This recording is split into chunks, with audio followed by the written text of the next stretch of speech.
Different bird species. So I'm going to try to wait off on my osprey story until I see some kind of remnants of an osprey. But for now, I would like to talk about a different species. So if you guys look over here, you will see these little white bumps in the water. If you look closely, those are actually swans. Looks like they are all looking for something to eat right now. You'll see that the heads are starting to come up. So those are certain swans called mute swans. So they're going to have this black coloration on their face with an orange beak. There's another species of swan that we also have here on Long Island called the trumpeter swan. They have a black beak. So that's how you know the difference between them. But that mute swan is going to have that nice orange beak. So these birds actually are what we like to call an invasive species. Do you guys know what an invasive species is? Okay, so an invasive species is going to be we are going to pick up speed a little bit. So if you'd like to take a seat so you don't fall over, I would do so.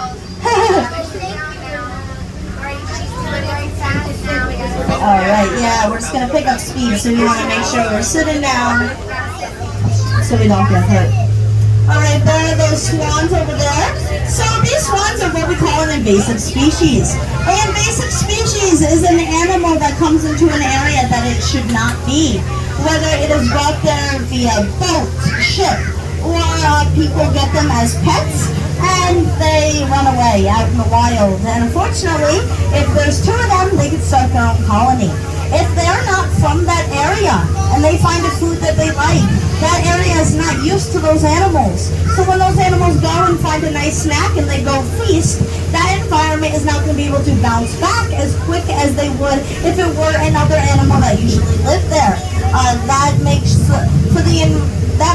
for the environment not a very good place. That puts us in a position where our natural animals that come from around here, the native animals, they are actually going to get kicked out of their home, taken their food from, and maybe these guys are also predators as well. So if we are not quite used to it, or that environment is not quite used to that species, it can really decrease. So with our mute swans here, they like to eat a lot of plants. Good thing that the plants are kind of used to them by now and they grow back. But these guys actually weren't supposed to be around all. So when Long Island was first discovered and everyone wanted to hop on Long Island and make it their home, a lot of people came, these English settlers, they came down from Europe. So when you come down from Europe, I've never been to Europe, but I know it is not like here. All the wildlife is different, even all the plants are different, all the trees are different. Everything is going to be a little different. So when these settlers came down here, they kind of got homesick. They missed their home a little bit. They got these giant, lavish, beautiful homes and mansions, but they were kind of missing their home. So what did those rich people do about it? What they decided to do was try to make it look more like their home. So what they did is they went back to Europe, they got a big ship and filled it up with a bunch of swans. They brought all these mute swans to their houses. On their giant property that they have, they decided to put the swans on their front lawn, by their ponds, by lakes, different things like that.